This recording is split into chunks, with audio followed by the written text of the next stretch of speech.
In the coming days, I will announce updated Justice Department guidance regarding profiling by federal law enforcement. This will institute rigorous new standards and robust safeguards to help end racial profiling once and for all. That's Attorney General Eric Holder's bold response to the Michael Brown and Eric Garner cases. But not everyone agrees. With me, Sheriff David Clarke of Milwaukee, Wisconsin. Good evening, Sheriff. Is Holder right? Do we need to end racial profiling?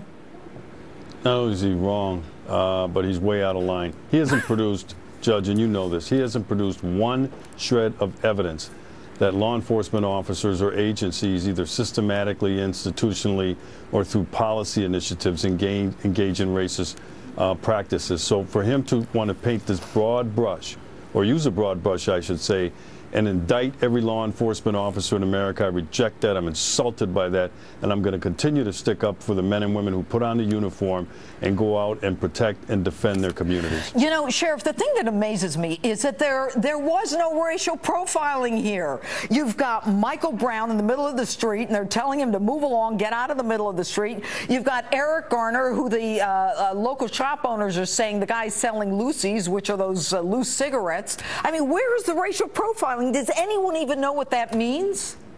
No, he won't define it either. He won't define it because he wants to be able to keep a sliding scale and a moving target. He'll move the goalposts every time we're able to reject and with evidence disprove this claim of racial profiling. Look, the Michael Brown and the Garner case are two very different cases, but there is one parallel that winds through both of them, is that we have individuals who would not comply with the law enforcement officers' lawful demands. One of them, or commands I should say, one of them, get out of the street, and the other, put your hands behind your back. I would like to remind people that you have an obligation, whether you think you have to or not, to comply with an officer's lawful demands. Mike Brown gets out of the street, we have a very different outcome. If Garner puts his hand behind his back, we have a very different outcome. So we need to talk about that as well, as why so many of our young black males, and I'm troubled by this, are walking around angry with this chip on their shoulders, and they resent authority. That's really what this is about. It's played out at home with their parents. It's played out in school with the teachers, where they don't accept the authority there, or they reject the authority. And then all of a sudden it gets into the street in a situation where the person that they are going to stand up to, if you will, wrongfully, is going to push back, and that's the American police officer. Because once a police officer makes a decision that somebody's going to jail, somebody's going to jail. Right, right. And you know, I want to ask you, Sheriff, about something that is bothering a lot of us, including me. We're going to put up a screen of Eric Garner. Now, I want to know, is this a chokehold or is this a takedown? That's one where the cop's behind him with his arm on his throat. And let's show him the second full screen, and that's with his hand on his head. Would you please tell us, is this a chokehold, a takedown, and why is his hand on his head?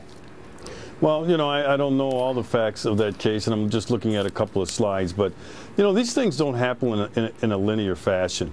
When you go to get somebody into custody who does not want to be taken into custody, it's all over the place. You end up with body parts, you end up grabbing people in places that you didn't intend to do because they're moving all around. You could see that Mr. Garner there did not want to be taken into custody. He's a large man. You know, you hold things down, I don't know, hand on the shoulder, hand on the head, but when the individual continues to resist arrest, you do what you have to do to get him into custody. I think it's a tragedy that both of these men died. There's no doubt about that. These cops did not enter into this situation wanting to use deadly force. You know what? We're going to get cases. Cut off, Sheriff. Thanks for being with us tonight. Thank you, Judge, Sheriff. It's always my pleasure. All right, and coming up, an American hostage killed in a failed rescue attempt overseas. Details next.